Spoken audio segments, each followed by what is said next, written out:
Yeah. Anyway, and we had a dog named Rufus.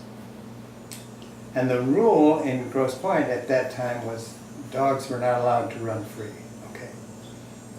And but the boys were at an age where they all three had bikes, and Just have a quick look at the time, Gene. they would ride those bikes, and they'd go back and they'd open one of the gates, and then as they went by, they'd swing it back. And finally, Rufus got smart that if because he used to have to climb up to the gate and somehow, by this time he was kind of agile, and so he could run past before the gate hit the thing.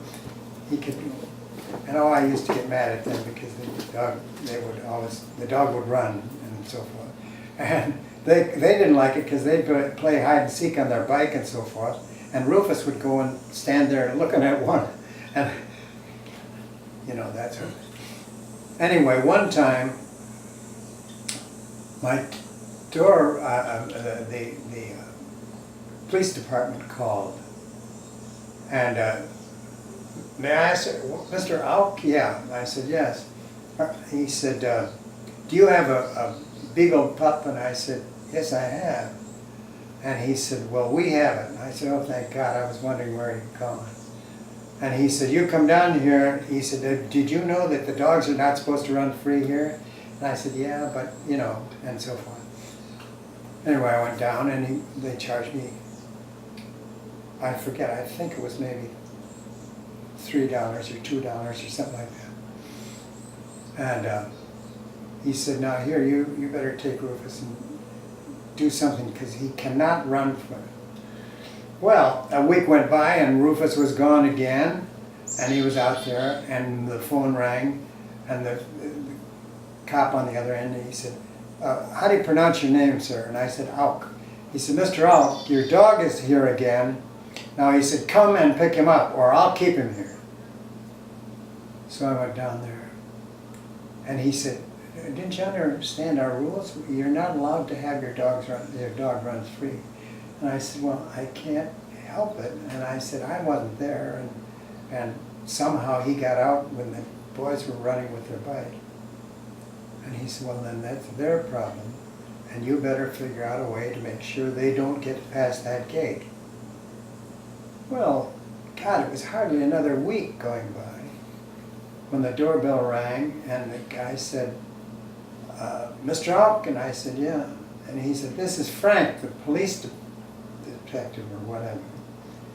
And he said, your Rufus is here. And I said, oh my God. I went down, and he said, you cannot let that dog go run wild. And so he said, I'm going to charge you so that you won't let him run wild. I want you to give me $5, and you take that dog home, and you make sure that that gate spring's closed or something. As God is my witness, another 3 or 4 days went by when they had Rufus again. No, he had Rufus again, and they called, and the phone rang, and it said, Wally? Yes? He said, this is Frank, the police department. Oh, yeah. I said, oh my God, have you got Rufus? And he said, I have Rufus. And he said, I'm trying to decide whether I'm going to have Rufus or you're going to have Rufus. And I said, you come down and talk to me. And I went down there, and I said to him, look, I don't know what I could do, and so forth. And I said, how does he catch my dog all the time? He said, because the police pull up at the curb and open the door, and he jumps in the curb. And so he said to me, look, Mr. Auk, he said, I don't want to keep taking your money, and I don't want to break the rules, but he said, I do feel sorry for you on this, and so forth.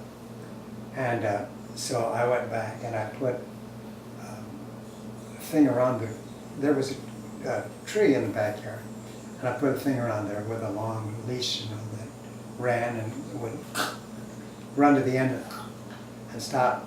And the boys thought that was wonderful, and I thought it was wonderful. But I'll never forget that story, because when he looked at me, and he couldn't charge me any more money or anything, because I said, why am I the only one that's doing this? And, he said, and so I said, why are you coming by my street or something like that? What do you do to catch him? He said, well, I just pull up the curb and open the door and he jumps in the car.